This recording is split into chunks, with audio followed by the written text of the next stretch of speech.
Hey everybody.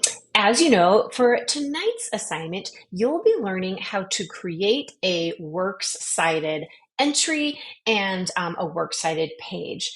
And you may also be aware that in a couple of days, you'll also be submitting your response essay in which I ask you to create a works cited page and do a little bit of in-text citations as well. So I wanted to talk to you a little bit about what citing a source means. And I thought perhaps the best place to start would be in our textbook. So if you go to chapter 49 in our e-textbook, Active Voices, or chapter 39 in the hard copy, we'll get a good look at what citing a source means. Citing sources makes it explicit the network of knowledge that forms the conversation you are joining, as well as provides a reader full access to that conversation. So, citing sources presents a network of knowledge. One thing we've talked about is how academic writing is joining a conversation. Experts have studied issues or phenomena and know a lot about them, but academic writers do more than merely present what experts know. They say something about what is known, how the pieces of knowledge fit together, what the strongest areas of agreement are, and what is still left unknown. Citing sources also invites the reader to follow your reasoning. There is a second reason to cite sources, and that is to give the reader a means of following the path of the writer's reasoning. By citing sources, both in the text of the writing and in the bibliography or works cited, the writer gives the reader the opportunity to look at the conversation more independently and deeply. She can, for example, follow an in-text citation to the bibliography or works cited and then to the original. She can read the original herself and compare it with what the writer has said. In so doing, she becomes a full participant in the conversation, not just a passive recipient of what is written. And citing sources demonstrates your scholarship. It's important to recognize that citing sources is not a sign of weakness. It doesn't suggest you don't know enough to say things on your own. To the contrary, citing sources is an expression of strong scholarship. A scholar publishing an academic article will often cite 100 or more sources. But how do you know when to cite something? Here's a good rule of thumb. Anytime you write something that you couldn't have written without reading something or doing some research, cite it. This holds for lectures and conversations too, so it's good practice to cite them, even comments of classmates if they've added to your thinking.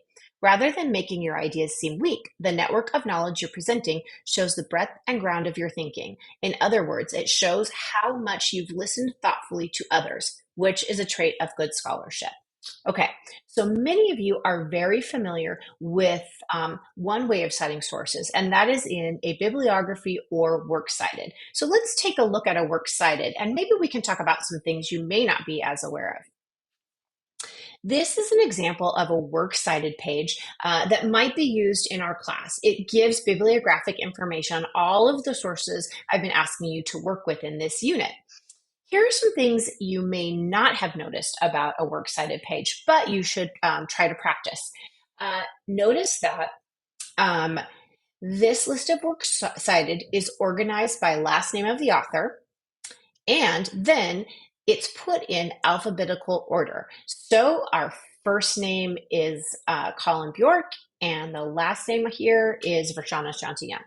All right, another thing to notice is that we don't number our works cited entries. Instead, to show that a new entry has begun, you will look to see what words are left justified. So the first line of every entry is left justified, and all of the rest of the information is tabbed in 1/2 inch. So I'll just scroll down and show you what that looks like.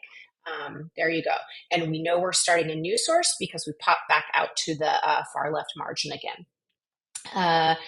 This, by the way, is called a hanging indent when you have the first line left justified and the rest of it tabbed in. And one other thing you might note is that a works cited is double spaced, just like the rest of your text should be. All right, now many of you are familiar with works cited pages, but you may be less familiar with parenthetical in-text citation. So I'm going to be asking you to practice using in-text citation on your upcoming essay, so I want you to take a look at that as well. Here I've got an example of parenthetical in-text citation, which is pretty much exactly what it sounds like. You give citation information in parentheses at the end of the sentence in which a quotation or a paraphrase occurs. So you'll notice that in this sentence, in his article, Should Writers Use Their Own English? Dr. Young concedes that Stanley Fish's argument over what should be taught in college writing courses, quote, ain't all wrong. You'll notice that the page number where that quote can be found is put in parentheses at the end of the sentence before the punctuation, but after the quotation mark. Okay. So parenthetical citation is actually supposed to make some sense. So because I had Young's name in the sentence itself, I didn't put it in the parentheses at the end. But let's say that I'm not using the author's name in the sentence. Here, I just write, in Should Writers Use Their Own English, the author concedes. If I don't give you that information in the sentence, then it needs to show up in the parenthetical citation at the end of the sentence in which the quote occurs. And you'll notice, by the way, that there's no comma in between the last name and the page number. That's exactly how it should be. Next, I'm going to be talking about a rule in parenthetical citation that has actually just changed, but for our purposes, we're going to leave it in place. It's pretty important. Notice that when I don't have page numbers available to me, I then let the reader know what paragraph the quote shows up in instead. So it looks like this. In his article, Who's Left Out of the Conversation, author Alan Van Hoy explains there is a group whose voice is often marginalized in academia, students. So once again, because that was a web source and it didn't have page numbers, I gave you the paragraph numbers instead, and you'll need to include that when you write your essay as well. Okay. Let's see. Oh, finally, this is a general rule that you can hold on to, but it's also something that's going to be very important in your upcoming essay. Please use the author's names and the correct author names and the correct titles of the text that you're working with. That will be required for you in your essay. So here's the deal.